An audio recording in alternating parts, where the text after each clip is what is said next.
Dzina la Atate ndi la Mwana ndi la Mzimu Woyera. Amen. Ambuye akhale nanu, akhalenso ndi mzimu wanu. Osamatayilira moyo, ndipo musamanene kuti Mulungu sangandilange. Takumananso pano pa Tiyankhuleni Ambuye, lero lachinayi pa 27 February 2025, pamene tikupitiriza kusinkhasinkha mawu a Mulungu. Leronso monga masabata ino tikuchitira, tikulimbana ndi kuzukuta buku limeneli la Mphunzitsi. Mphunzitsi mutu 5 ndime ya 1 mpaka 8, amene akutiwerengera mawu oyamba ndi Sister Jacinta Njovialema, Athalesian Sisters, kuchokera ku St. Patrick's Parish mu Archdiocese ya Lilongwe. Komanso uthenga wabwino umene kuchokera mu uthenga wa Mariko. Mariko mutu 9 ndime ya 41 mpaka 50, amene akutiwerengera mawu a mthenga wabwino komanso kutigawira mawu ndi Reverend Father Gift Selemani, kuchokera ku Our Lady of Peace Mtendere Parish mu Diocese ya Dedza. Tikupempheni tikheso limodzi ndipo tizikuta limodzi mawu amenewa. Mawu a m'buku la Mphunzitsi. Mtima wako usakhulupirire chuma, nkumanena kuti ndadala. Usafewere zilakolako zako ndi mphamvu zako. Usamangotsatira zoyipa za mtima wako. Usanene kuti ndani angachite kanthu. Ukatero Mulungu adzakulanga. Usanene kuti ndidachimwa koma palibe chimene chidaoneka. Zimenezi zingoonetsa kuti Ambuye ngopirira nthawi yayitali. Usakhulupirire udyo kuti Mulungu adzakukhululukira mpaka kumachulukitsa dala machimo wako. Usanene kuti chifundo chake nchachikulu, adzandikhululukira machimo wanga ngakhale achuluke chotani. Iyeyu ngwachifundodi, koma amakwiya. Sangalephere kulanga ochimwa. Usazengereze kubwerera kwa Ambuye, usamati ndibwerera mawa. Ukatero mkwiyo wa Ambuye udzakugwera mwadzidzidzi, ndipo adzakukantha pa nthawi ya chilango. Usagonere pa chuma chopata monyenga, poti pa nthawi yatsoka sichidzakuthandiza. Mawu a Ambuye. Tithokoze Mulungu. Ambuye akhale nanu, akhalenso ndi mzimu wanu. Mawu mthenga woyera mungadalembera Mariko. Ulemu kwa inu Ambuye. Pa nthawi yomweyo Yesu adati, aliyense amene akupatsani chikho cha madzi chifukwa chakuti ndinu ake a Khristu, ndithu ndikunenetsa kuti ameneyo sadzalephera kulandira mphotho yake. Aliyense wochimwitsa ngakhale mmodzi mwana wokhulupirira inewa, ameneyo kadakhala kwabwino koposa kuti amangirire chimwala cha mphero nkhosi ndi kukamuponya mnyanja. Tsono ngati dzanja lako likuchimwitsa lidule. Ndi bwino kuti ukhalowe ku moyo wosatha uli woduka dzanja kupambana kuti ukhalowe uli ndi manja onse awiri ku Gehena, wa moto wosazimika. ngati phanzi lako likuchimwitsa lidule. Ndi bwino kuti ukalowe kumoyo wosatha uli woduka phazi kupambana kuti ukaponyedwe ku gehena uli ndi miyendo yonse iwiri. Ndipo ngati diso lako likuchimwitsa likolole. Ndi bwino kuti ukalowe mu ufumu wa Mulungu uli ndi diso limodzi lokha kupambana kuti akuponye ku gehena uli ndi maso onse awiri. Onse adzayeretsedwa ndi moto monga momwe nsembe imayeretsedwera ndi mchere. Mchere ndi wabwino, koma ngati mcherewo watha mphamvu zakezo nkuzibwezeranso ndi chiyani? Moyo wanu ukhale ngati wothiridwa mchere, ndipo muzikhala ndi mtendere pakati panu. Mthenga wa Ambuye. Ulemu kwa inu Ambuye Yesu Khristu.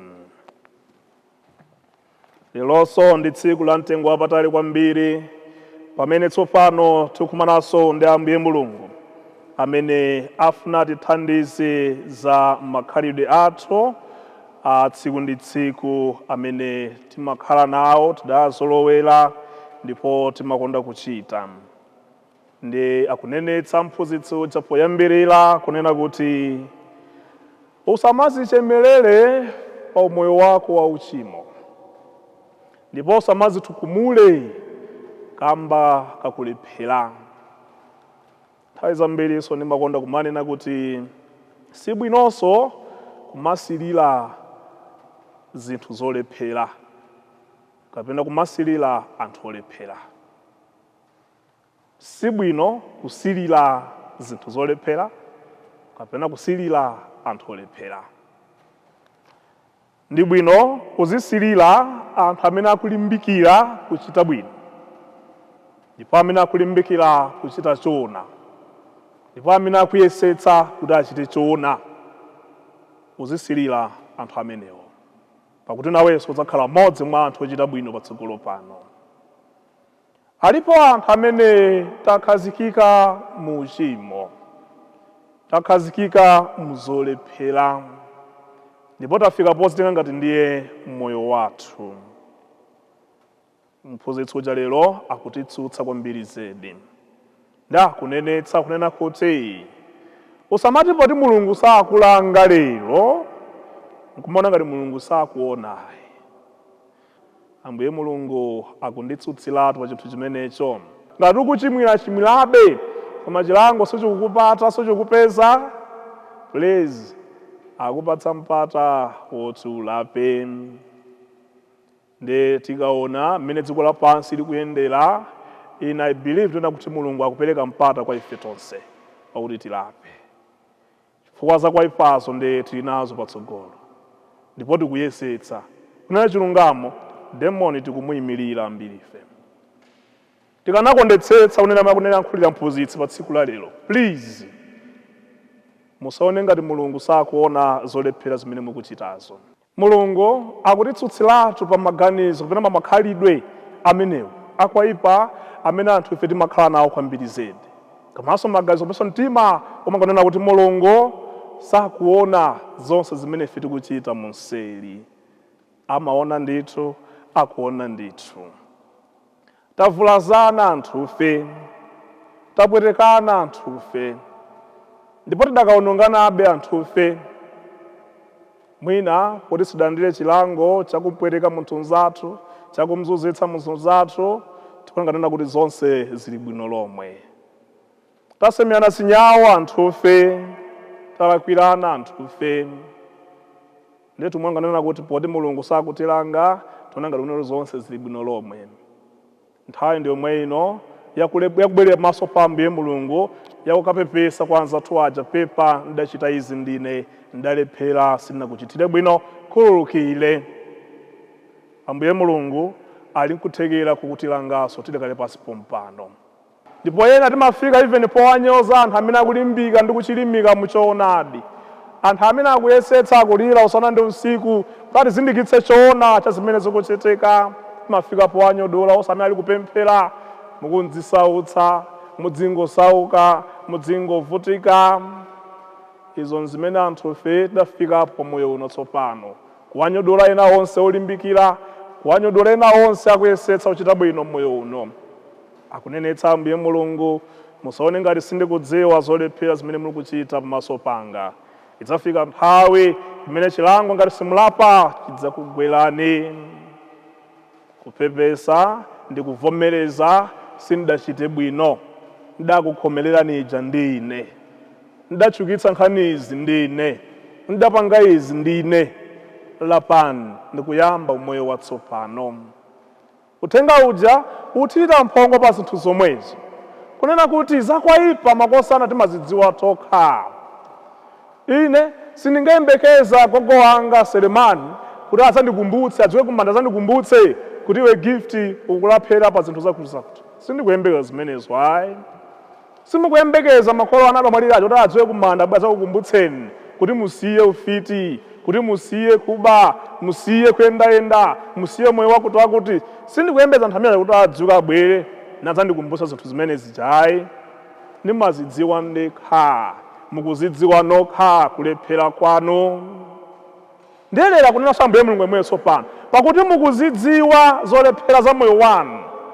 Ziduleni, sinthani, siyani, yambani moyo watsopano. Kodi chimene chimatikanikitsa kusiya ndi chani? Zidazolowera moyo umenewo. Ndiye tikuona ngati zonse zili bwino lomwe pokhala mu chinthu chimenecho. Penanso mwina timaona kuti tikangosiya zinthu zimene zija sitikhala mmene ife tilili kumbali ya zachuma ndi zina zotero. Komanso mwina maulemerero amene timakhala tikuwapata. So would love to maintain khalidwe lake pena moyo wake umene uja. Jambo nena chonde dulani. Ngati ndi deso, ngati ndi mwendo, ngati ndi mkono, dulani. Dulani makhalidwe osakhala ziwalo akunenazo ayi, makhalidwe amene inuyo mmakhala mukuchita amene akugwetsani muzakwaipa nthawi zonse. Tidule mu zinthu zimenezo. Ngati simungathe chabwino tingoyerekezabe potenafe ndovuta ndethu okanikanso ndethu. Kwa ina amene mamamowa mabotolo 10 mukamweko mabotolo 5 okha mwina kapena mutayamba kokutsitsa. Ina amene muli nzibwezi 10 mukhaleko nziwiri dzokha mwina kapenatu. Koma chimene Ambuye mwakunenetsa bwino lomwe makosana siyani. Pakuti sizikutipindulira mpang'ono pomwe zikungononga ife tomwe. Kwa ina amene muli kuthekera kokhulupirika, khulupirikani pamaso pa Ambuye mukokondedwa anu, mumapita chitsogolo ndi umoyo wanu. Tipempha Ambuye Mulungu wamphamvu zonse atithandize ife tonse kuchita mantha ndi zakwaipa zathu, ndipo atithandize kuchita mantha zakwaipa zathu zomwezo kuzilapa ndi kuyamba umoyo watsopano. Tilimbe mtima ndi kudula makhalidwe ena onse amene atigwetsa muzakwaipa kapena tipangitsa ena kugwa muzakwaipa. Mulungu wamphamvu zonse atidalitse tonsefe. Amen.